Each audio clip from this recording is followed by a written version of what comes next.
Miss হবে না আপনার পছন্দের টিভি শো। দেখুন জি5 অ্যাপে একদম ফ্রি। আমি তো আমার নিজের মাকে কখনো পাইনি, তবে এই বাড়িতে এসে বড় মাকে পেয়ে বুঝেছি মায়ের শাসন আর মায়ের আদর জীবনে চলার পথে কতটা জরুরি। আমি যখন আমার বাবাকে হারিয়ে ফেলি, আমার মনে হয়েছিল আমার জীবন আর কিচ্ছু নেই। তারপর সবার সাথে থাকতে থাকতে আমি জীবনের গতি পেলাম, আর পেলাম আমার এই মিষ্টি বাবাকে। এই বাড়িতে কিন্তু আর একজনও আছে, তার নাম হলো বিদ্যেধরী।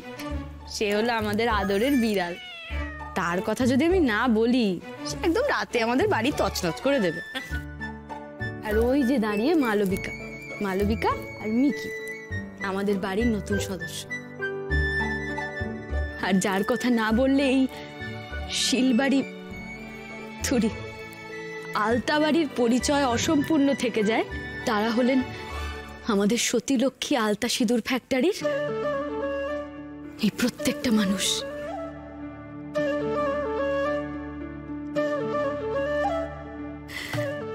আর আমাদের মা মহালক্ষ্মীর বাহন পেঁচা।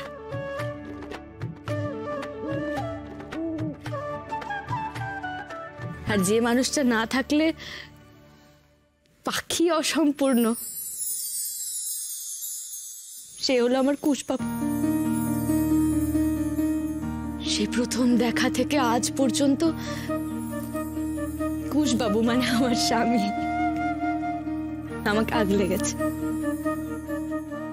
আমাকে আজ পর্যন্ত একদিনও বুঝতে দেয়নি যে মাধুনিয়াতে উনি দায়ে পড়ে আমাকে বিয়ে করেছিলেন। একটা মেয়েকে এইভাবে মারছেন, তা আবার সবার সামনে।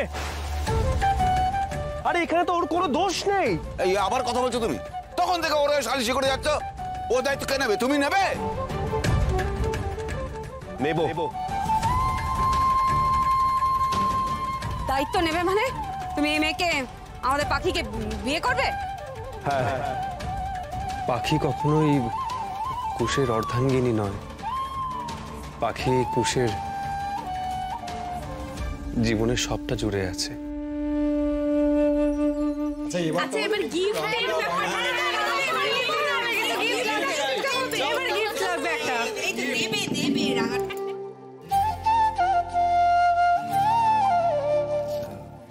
রাঙাবো?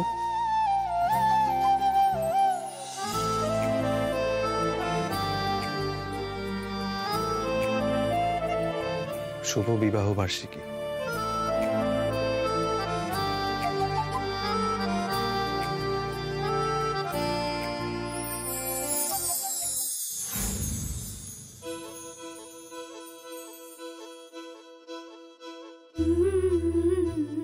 ও বাবা, আবার ছবি কেন? আরে এত সুন্দর সাজ হলো, আমরা যে জোর করে তোমাকে বসিয়ে রাখলাম তোমাকে সাজাবো বলে, তার একটা ছবি তো দরকার, তাই না বলো? জি5 ডাউনলোড করুন আর সব এপিসোড দেখুন একদম ফ্রি।